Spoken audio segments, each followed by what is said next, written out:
élection, il dit que Wadayi n'est pas Talon et Talon n'est pas Wadayi. Il l'a dit clairement dans son discours. Du coup, il ne voit pas les deux.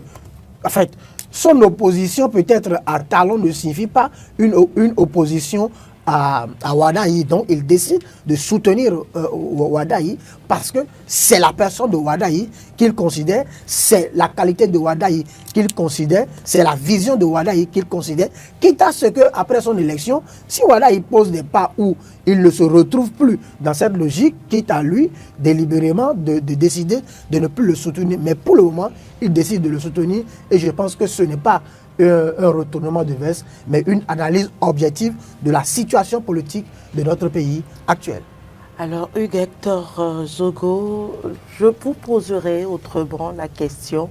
Dites-moi, quel message politique fort que transmet l'honorable Arrossi à travers cette nouvelle déclaration et au cours d'un géant meeting? Je vais commencer par dire qu'il n'y a pas eu de cette sortie, pour moi, n'a pas de valeur à connotation politique. Parce que quand on s'intéresse un peu à qui est l'honorable Basil Arrossi, les relations qui le lient au ministre d'État chargé de l'économie, des finances et de la coopération, Romuald Wadayi, qui est aujourd'hui le choix de la majorité présidentielle, on se rend compte que c'est une relation de père à fils. Parce que, de par le passé, l'honorable Basil Arrossi a eu à énormément travailler avec le père au ministre d'État actuel, je vais me nommer Feu Nestor Wadayi, paix à son âme, qui nous a quittés le 3 septembre 2021 dernier. Le parcours déjà du père de notre ministre d'État, candidat aux élections présidentielles de 2026, nous permet de comprendre un peu qu'il y a un certain nombre de qualités qu'on peut quand même reconnaître au cadre de notre pays.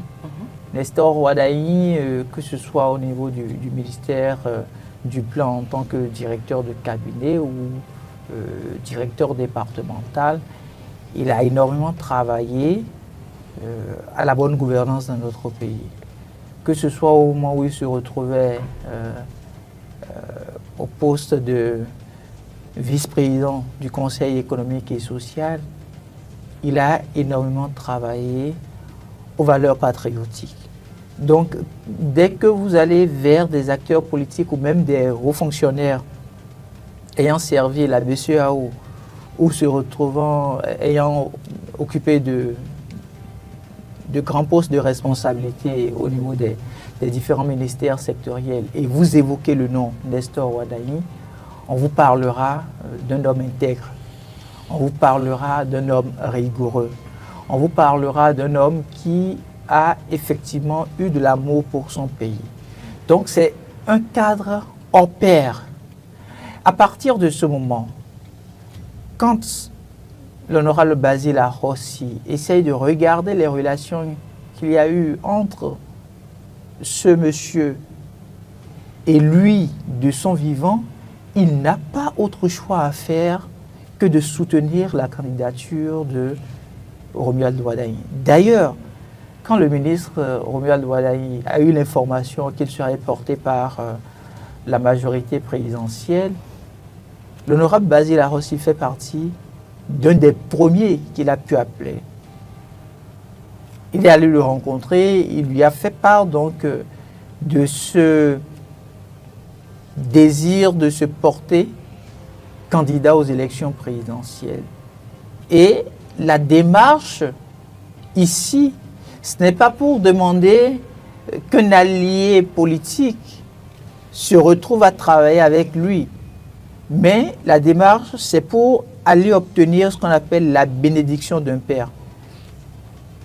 C'est ce qui a suscité d'ailleurs la première sortie de l'honorable Basil Arrossi à l'époque, qui a fait savoir que effectivement il est un opposant au régime en place, mais au regard des relations familiales, au regard des liens d'amitié qui ont existé entre le père à celui qui se porte candidat ou qui est porté par la majorité présidentielle à être candidat aux élections présidentielles dans notre pays, qui n'a pas autre chose à faire, sinon il se reprocherait énormément de choses au niveau de sa conscience. Parce que ne l'oublions pas, si M. Nestor Ouadaï était toujours en vie, je ne vois pas l'honorable Basile Arrossi, au nom de la politique, s'opposer donc au choix de son fils. Et donc c'est pour respecter la mémoire du ministre, du père au ministre d'État,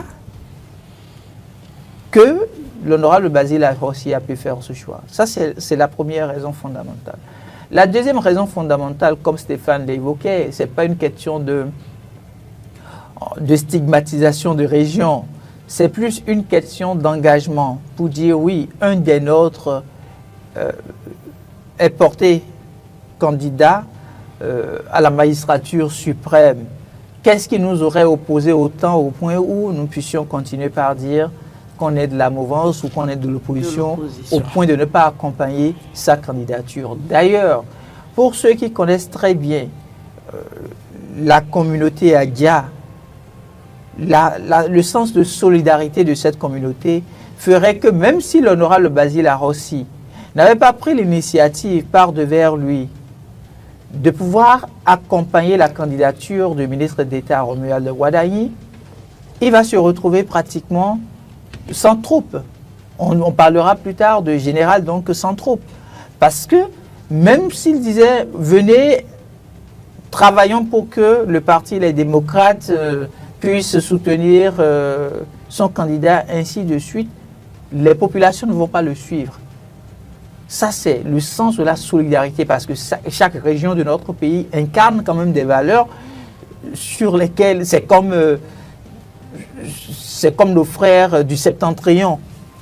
Vous ne verrez jamais un homme du Septentrion prendre l'engagement de faire quelque chose et du jour au lendemain changer de décision. Dès qu'il donne sa parole, il ira d'abord jusqu'au bout, peu importe ce que ça lui coûte.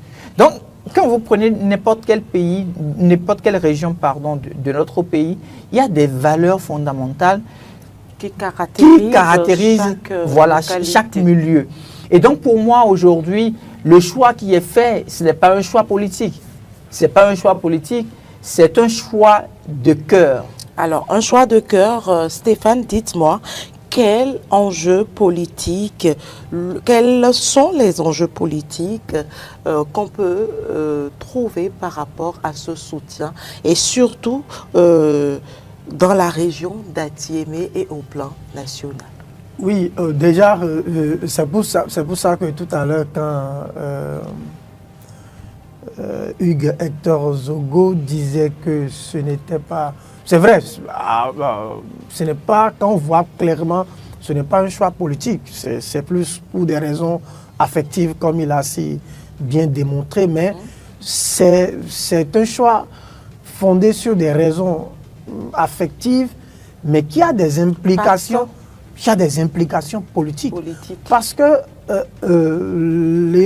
l'honorable Léon Basile Arrossi est d'un parti politique, qui est le parti de l'opposition, parti Les Démocrates.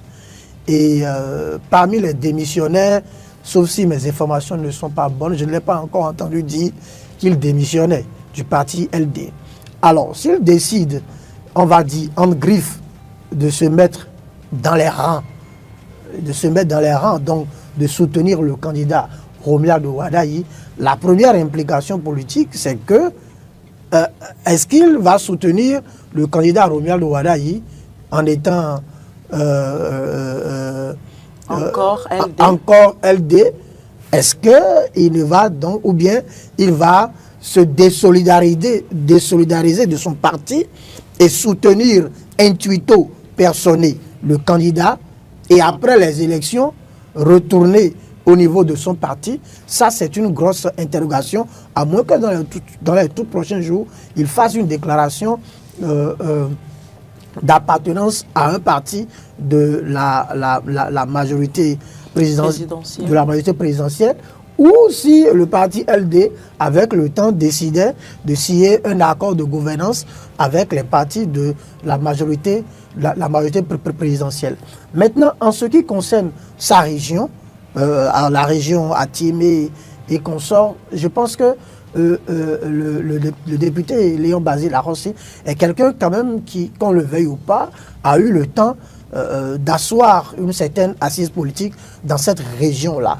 Et donc, du coup, décider d'apporter son soutien, c'est accorder son électorat, donc sa base au candidat. Donc, du coup, il dépossède, n'est-ce pas, donc le parti LD de son électorat pour le donner en faveur du candidat Ouadaï. Ce qui fait que, du coup, au niveau de cette région-là, les réalités politiques vont changer.